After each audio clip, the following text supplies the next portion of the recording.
Colson calling in from Texas. Colson, what's up? Hi, Megan. Hi, Dan. Thanks for taking my call. I actually wanted to respond to something that Megan said during the first call, but I think Lucas. Yeah.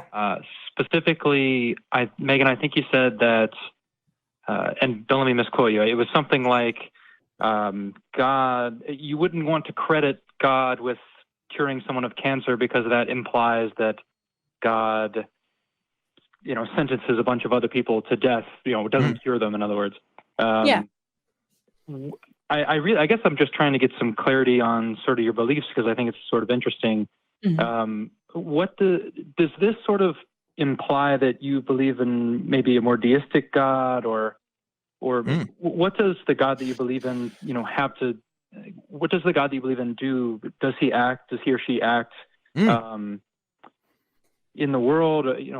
Because if so, does any action by God imply that he sentences people to death? I guess is my question. Good question. That's a really good question. I don't think I have a really good answer. So I personally have not seen anything that I would consider good evidence for God acting in the world. Yes. And I don't know what I would consider to be good evidence. Yeah. That's a really bad answer. I'm sorry. It's not a bad answer. It is an honest answer. And that is what's most important. I try. Honesty is important. So there you go. No, yeah, I don't consider God to be active. I don't consider that I have seen action. When I was younger, I had this confirmation bias that a lot of people have, that bad things would happen, but then it would be okay in the end. And ultimately it was. And I was like, oh, okay, good.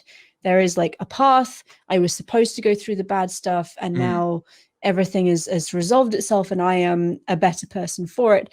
And I'm at the place now where I think that I have been irrevocably shaped by the experiences I've had, but I don't necessarily believe that there was a plan in those experiences mapped out for me by a God. I think that is just the path that my life took because of my own choices and because of the choices of others. So yeah, I don't know what I would consider to be like evidence of God moving in the world. It's a tricky one. I don't have a good answer. Yeah, thank you for answering. Go ahead, Cole. Of course. Did you have a follow-up? I was just going to say thank you. I mean, I didn't have a follow-up. I was just thanks, and that was a great answer. Yeah.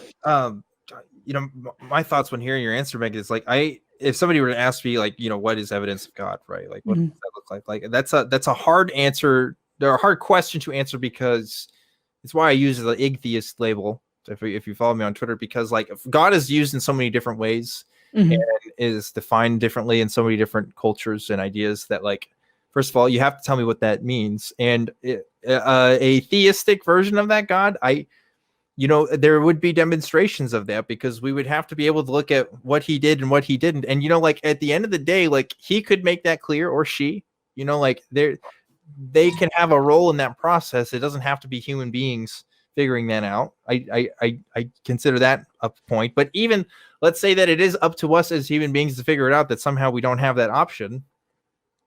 Like, well, what is that God going to do? I don't know. Like, how do, like, if they're not open to examination, then we really can't make that determination.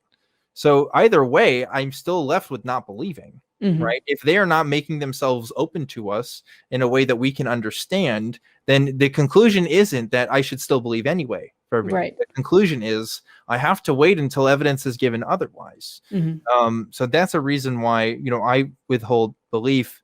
One of many reasons, but a particular one. And also that, for me, Christianity was, towards the end, an amalgamation of personal experiences that I had constructed into a Christian narrative. And when I realized that narrative doesn't have to be an exclusively Christian one and can be explained by natural processes, then, or even other religious narratives that can be used as a placeholder, then it didn't make sense for me to hold Christianity to be the exclusive arbiter of that, or to shape my experiences within a Christian lens. So I decided to drop it, and that was what made most sense to me.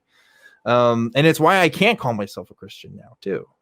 Is I just have no real compelling reason to go down that path, along with just the baggage that's there and everything else. But yeah, it's a great question you asked there, Colson. Really Absolutely. appreciate that. And hope you can ask more great questions like that in the future.